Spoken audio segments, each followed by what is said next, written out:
Hey everybody, welcome to the Guide to Surrogacy, the interviews, where we're talking to different people involved in the surrogacy process because, quite frankly, you've heard plenty from me over the weeks and months and years about surrogacy from an intended parent's point of view. So we are sitting down with people that are involved in other aspects, egg donating, clinicians, surrogates, etc.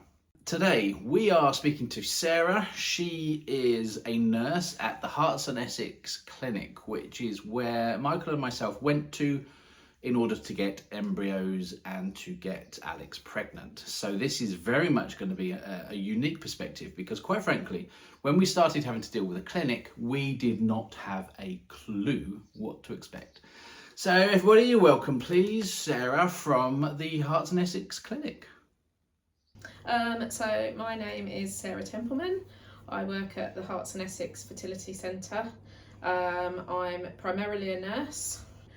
My background, I've always done a lot of egg donation within nursing, and then as surrogacy came up, I set up and have been running the surrogacy programme at the Herts and Essex since 2012. And most importantly, you're one of our nurses. Yes, I am. So we love you very much.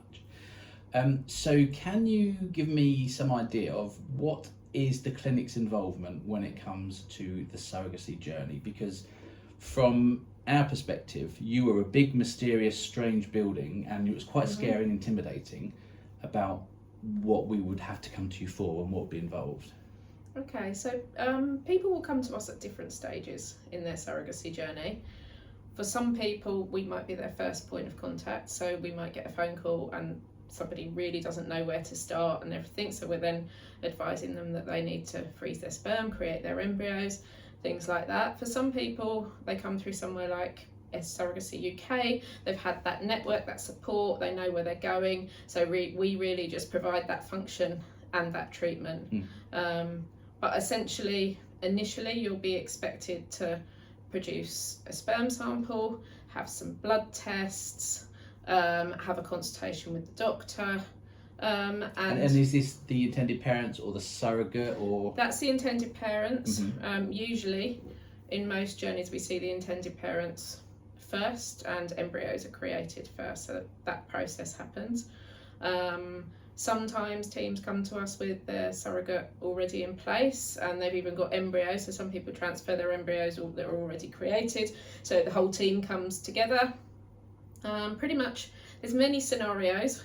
We'll hear something different every day, but we can make whichever scenario work. Usually providing the service kind of thing. Yeah. So in the situation with Michael and me, we came in. Where would you get involved with, or would you get involved with egg donation, or would that be something you'd ship off to someone else, or how do we get the embryos if it's a same-sex couple that only have half of the ingredients, as it were? So usually we will talk to you about egg donation from the very beginning. We have our own internal egg bank. There has traditionally usually been a wait for an egg donor, so you put your name on the list for an egg donor. Moving forward, that probably isn't such an issue because we do have a bigger egg bank now.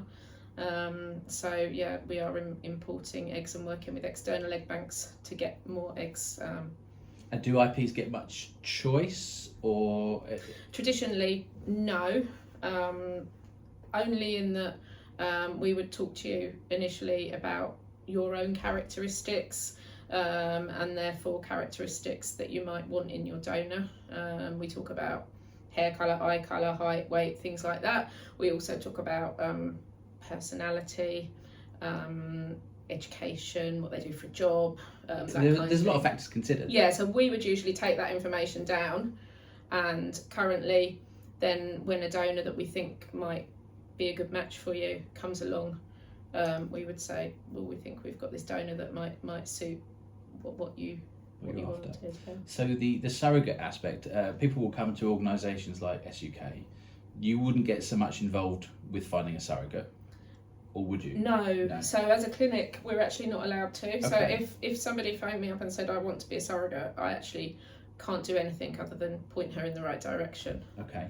So if a surrogate comes to you with intended parents as a team or as a potential team, Are there any criterias or screening or things that the surrogate must meet in order for you to work with them, or is it just? I was going to say any holes above. Or is there no choice? Or no, there's strict. So as a clinic, we have to make sure that pregnancy is going to be as medically safe as possible. So a surrogate's obstetric history. So usually, almost always, a surrogate will have previously had children. We have actually worked with surrogates who haven't before. And okay. Yeah, we have done one case which is quite exceptional and not the norm, but usually there's an obstetric history, so you know that they've had safe, normal pregnancies and deliveries. You want to make sure that pregnancy is lower risk in terms of medical history for that surrogate, and in terms of so you know, not being overweight and things like that. It is quite important, and that, you know, so we have to look after the surrogate's health, but we also have to look after the intended parents emotionally to try and make sure that surrogate gives them the best chance to. So you can take the personalities out. So if there's a friendship forming, that's fine. Yeah. But if she's not going to give them the best chance, we have to be honest, and sometimes that's really hard information to give. But it is our job. It's kind of protecting everybody to make sure that everybody's going into this as safely as possible. Yeah. Is there an age limit for surrogates? So we would treat surrogates up to 45 routinely, in exceptional circumstances up to 51st birthday, but that's really quite unusual depending on the situation. So I heard you earlier mentioning PGT testing. What's that? So PGT testing is genetic testing of embryos. So essentially, when you create embryos in the laboratory, as they start to form blastocysts, so on day 5 or 6 of development, the embryologist can take a small biopsy of the cells that around the outside of the blastocyst, called the trophectoderm. They take a small biopsy of it and send it off to the laboratory for genetic analysis. So it will give, you can do PGT testing actually for several reasons. So you can do something called PGT-A, which is for something called aneuploidy, which will just tell you whether that embryo is chromosomally normal or not. Or for people who have inheritable diseases, you can do something called PGT-M or PGT-SR, which will test against specific inheritable illnesses, so that those embryos can be screened out from use. Okay. Is there any other screening that involves sort of the health and safety of everyone involved, or? So to go through treatment, so the interesting thing for intended parents using their own gametes, be it eggs or sperm, is that the law will Sorry only... to interrupt, gametes, definition. Eggs and sperm. Literally. Yeah. Okay, I'll shut up. Thank you. Yeah, that's right. So yeah, if you're using your own eggs and sperm, you have to be... The law will only treat you as a donor, so we have to screen you as such. So all of the genetic screening that our egg and sperm donors in the UK have to go through, you also have to have done as intended parents, because the law will only recognise you. So surrogacy isn't really recognisable in the law. You are only recognisable in the law as egg and sperm donors to your surrogate. Okay, right. Is there, as a service, do you offer any emotional support or legal support or anything like that to... Or is it signposting? So emotional support, I hope we provide good emotional support ourselves, but that isn't probably necessarily our remit, but I like to think that we do. But mandatorily, that's a big word, you are required to have counselling. So as a team, as intended parents, you have a session of counselling. Your surrogate and her partner, if she has one, will have a session of counselling, and then you have to have a team session altogether. So that's what the requirements are within the country for support. As clinics, we also provide then extra emotional support. It varies from clinic to clinic how many sessions you're funded for, but we routinely would provide 3 sessions of funded supportive counselling for intended parents and surrogates. You know, it's not limited. So we try and support as much as we can. Is that on site, over the internet, or? That's independent, so the counsellors are required to be independent. So I think we work currently with 5, maybe 6 now different counsellors. So some are more experienced in surrogacy than others, so we can sort of signpost you to, you know, one of 2 or 3 who may be more appropriate, but essentially it's patient choice. Okay, so I don't want to get into costs because that's potentially a bit of an awkward one, but also I would imagine that it's going to be very subjective based on the sorts of procedures involved. Yeah. So would there be, I guess what I'm trying to say is, does everyone go through the same journey, or where might there be variations as to what you have to do? Essentially everyone goes through the same journey, but it depends at what point you're coming to us and what your requirements are. So and you know, if we have got cost in the background, if you've already created your embryos, then you've saved a big cost on the surrogacy because it's much less for us as a clinic to do. If you need an egg donor, that's going to add cost to, you know, if you were a heterosexual couple using your own eggs. So, you know, there are things like that, but essentially every couple coming through or person coming through needs to have sperm quarantined. So we need a sperm freeze, we need the same screening. You know, the process is the same overall, it just depends what sort of bits you need to add in. I guess past that point, so in our particular journey it took 3 attempts, and on each attempt we did a little bit more just to try and up our chances. So I guess what I'm asking is, what kind of things can you do or should you do to help it along? I suppose this is a question of natural cycles versus chemical. There's different types of cycles. So for most surrogacy cycles, we usually use a kind of at our clinic, a semi-medicated cycle, whereby we start estrogen tablets alongside day 1 of the cycle, which will make a nice lining in the womb and will also suppress natural ovulation. And then we introduce progesterone at a timed point, and it makes the cycle quite flexible in terms of timing, because most of our teams are not local to the clinic. So, you know, you're trying to coordinate different people and work around that. So it allows us to be quite specific in the timing and quite flexible. So it puts more control in it. Yeah, but sometimes what we'll say is that we might start like that, but we might then try a natural cycle.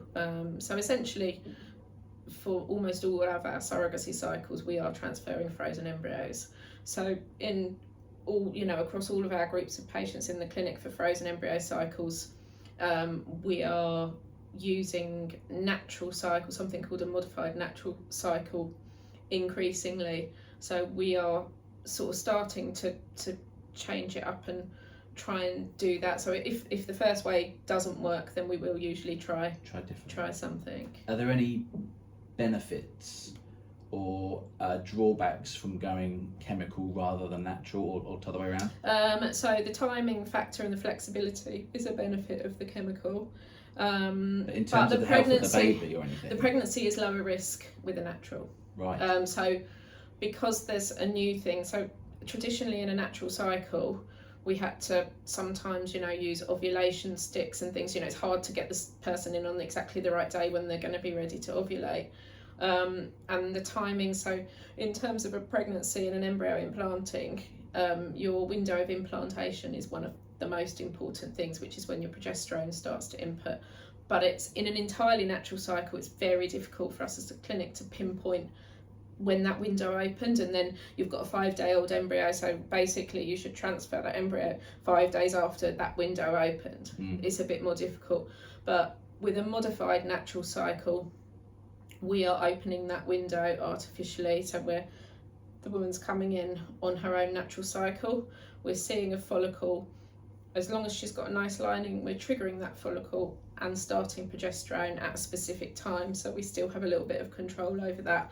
And that's a reasonably recent addition in the fertility world, and it's meaning that we're using that more, because it actually gives the surrogate much less chance of preeclampsia and such things throughout the pregnancy.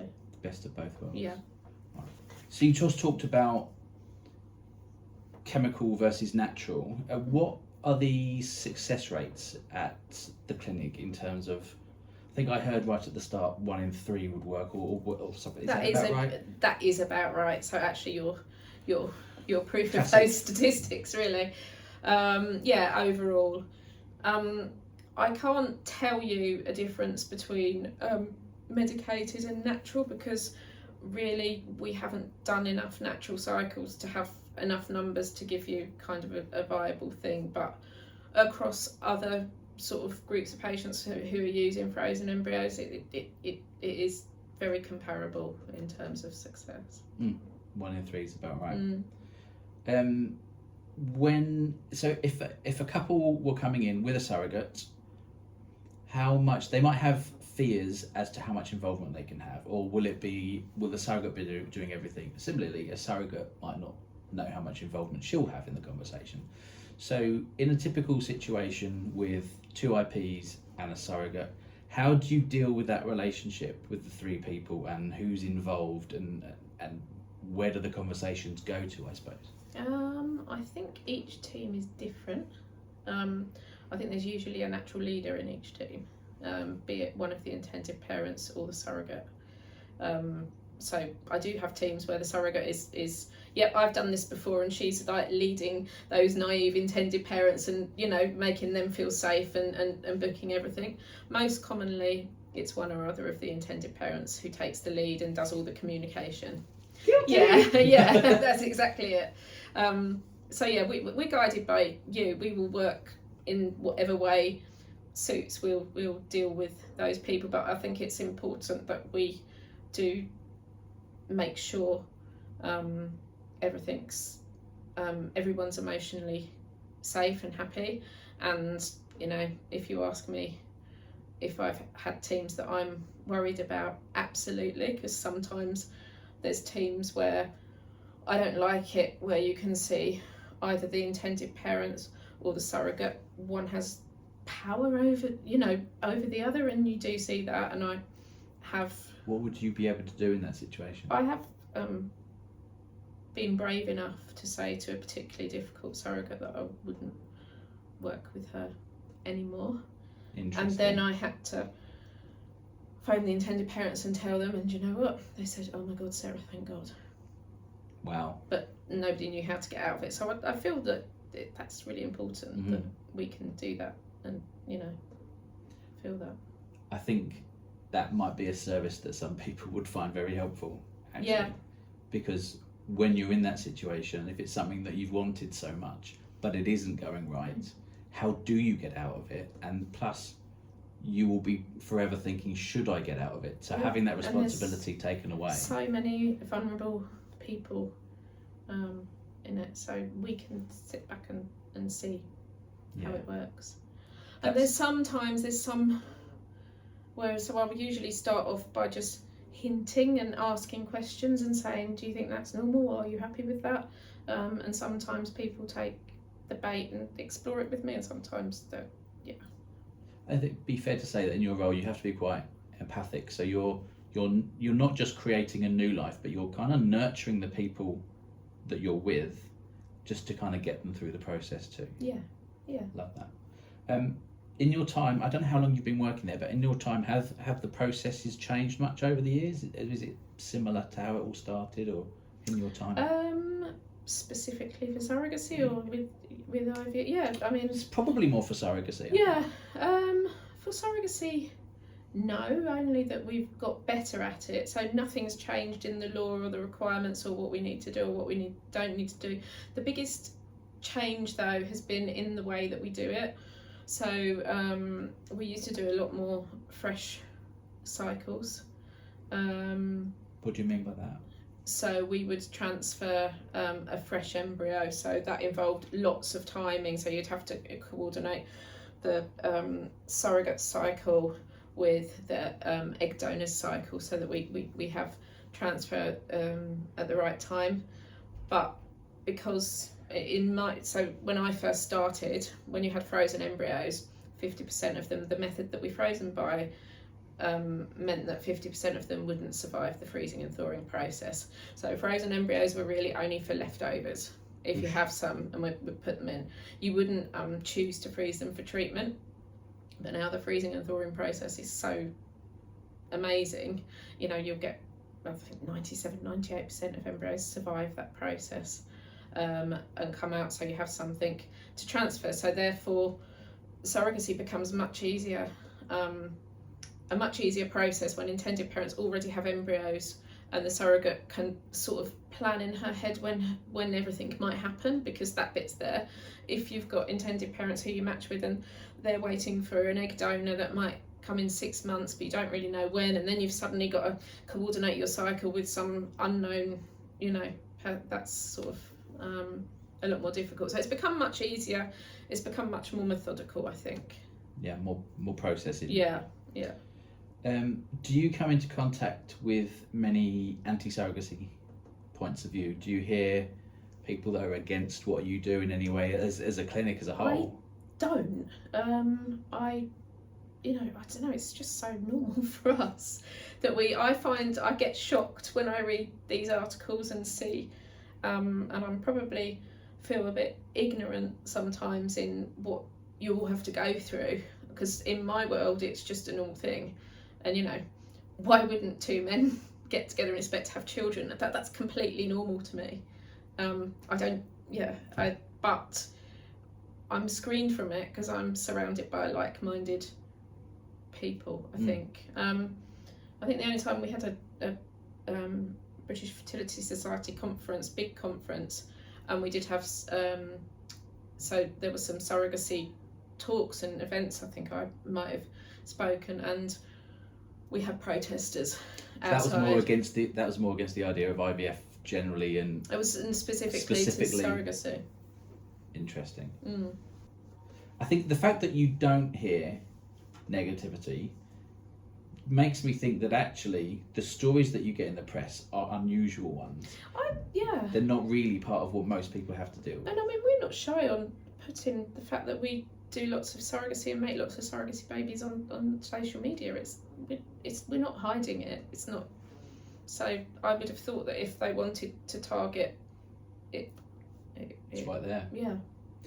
Okay, just to round off then, is there anything else that you feel is important for people to know that perhaps we haven't covered, or just like a few parting thoughts that you might want to give people that are considering using a clinic or just starting this journey? I think you need to be very emotionally robust to go into it.